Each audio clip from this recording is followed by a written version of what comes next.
Hey everybody, welcome back to TechOdyssey. So I'm back with another video on the Samsung Galaxy Z Flip, which I like a lot. If you've seen some of my previous videos, you've seen that I've covered it, you know that I'm a fan of the folding phone. I really like the Z Flip. But there are some criticisms that I have for it, some things that maybe for the next go around I would like to see improvements because I wish that they would have incorporated them into this phone.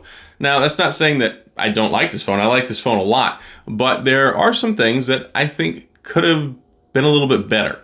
Now, before we get into that, I do want to say, if this is your first time stopping by the channel, I appreciate you being here. If you enjoy the video, please hit the like and the subscribe button and the little notification bell if you want updates when new videos come out. Now let's talk about the Z Flip 5G.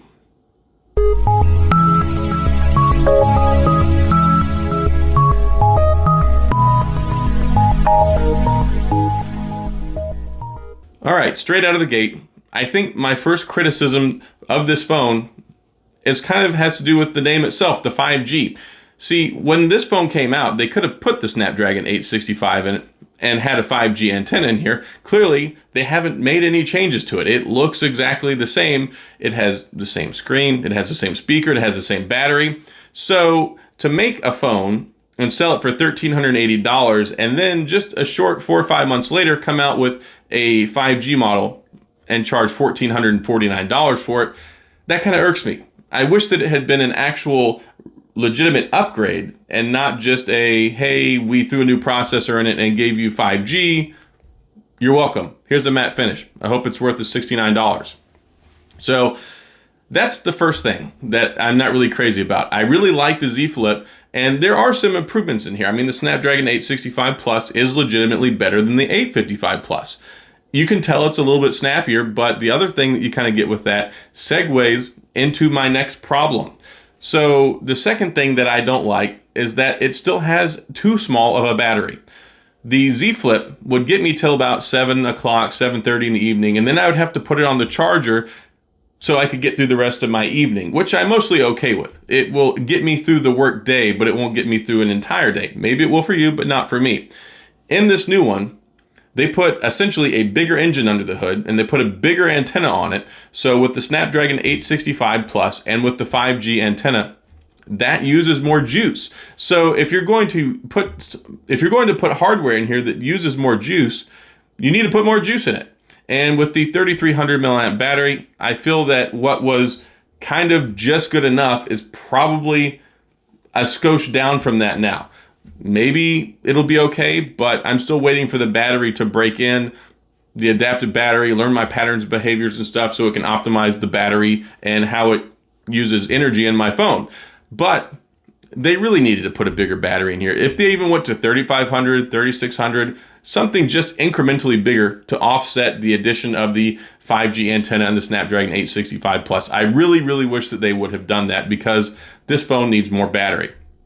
So the next thing is the cameras.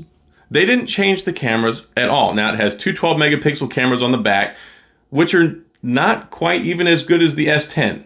Here we are, we've got the S10 that's come out, we had the Note 10 that came out, we had the S20 that came out, now we have the Note 20, and they didn't put new cameras in this. So these cameras are still basically kind of like 2 years old, and you can tell. I mean, it takes capable, handy pictures. It's all right, but it's nothing to write home about. And if you're going to spend $1,500 on a phone, because here we are, $1,449 MSRP, throw in tax on top of that, you're talking about a $1,600 phone basically. So for them not to put better cameras in here, I feel is a little bit unfair to us who are buying it. Now, they work okay. They're not the greatest in the world. They're not the worst in the world, but when you have 3 generations basically of phones that they've had that have come out over the last year and a half, you think they could have took one of those cameras and thrown it in here. So that is my criticism number 3. The fourth criticism, and the thing that I don't like about this phone, is it only has one single downward firing speaker. All the other Samsung phones from the S10 and on have dual speakers where the sound comes out of the handset speaker up here up top, and it also comes out down at the bottom. But of course, they also have larger batteries. So I imagine that the reason that it only has one speaker instead of stereo speakers is because they were trying to save battery. Of course, you don't necessarily have to have stereo sound And if you're using earbuds, it's really not that big of a deal, but it doesn't even come with earbuds. When you open the box, it just comes with the phone, the battery cable, and the charging brick. There are no earbuds. There's no case in there. Even at least the Z Flip original one had a case in there, and I think people said it might have had earbuds. That's not even on the list of top 5 things I don't like about the phone, but it is something that kind of irks me.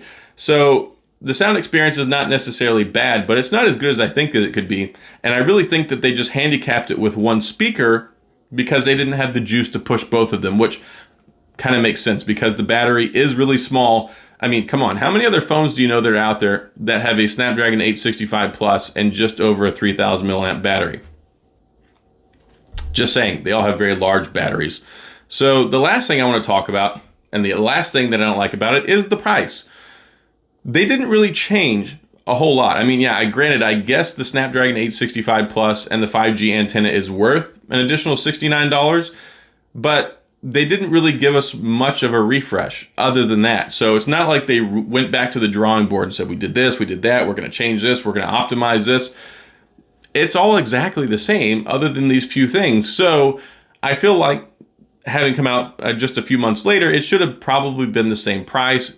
Go ahead and drop the price on the LTE model just so you can kind of save some value and some face there and maybe make a better deal for people that just want to get the Z Flip but don't want to spend the extra money for the 5G. Because really and truly, the experience that you get in this phone is not really that much different than what you get with the Z Flip. I know, I've been using it the last few months. So I don't really think that this should have been $1,449. I would have had less criticism at $1,380, and yeah, okay, we're going to quibble over $69. Yeah, I mean, if you're going to spend that much money, I would have expected a little bit more value out of it, or a little bit more of an upgrade than just slapping the processor and the antenna in here, which really don't enhance the experience all that much. I mean, you can tell a little bit that it's a little bit snappier, but at the end of the day, it's really not that much snappier, and it's really not that much of an improvement. So yeah, those are the 5 things. And I'm not even going to talk about the screen. I'm not going to talk about the 1080p resolution. You have this cool folding display.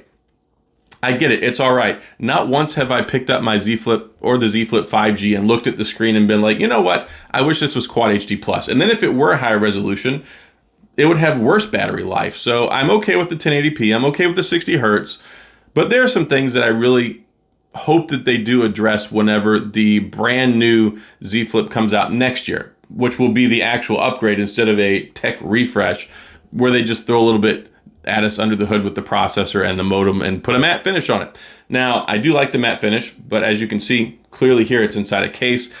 You want to make sure you take care of this thing. And they also include a screen protector on the screen now that comes pre-installed just like the other Samsung phones. So those are the 5 things that I don't like about the phone that I hope that they'll address going forward. But of course, the biggest one for me for next year is you got to put a bigger battery in this thing. They have to find some way to do it just so they can squeeze more life out of it. And if you're looking to get one of these, I'll go ahead and put some links down in the drop down so you can have a look at them. The Amazon Renewed one is actually a couple $100 cheaper if you want to get the regular LTE model. So that's an option there.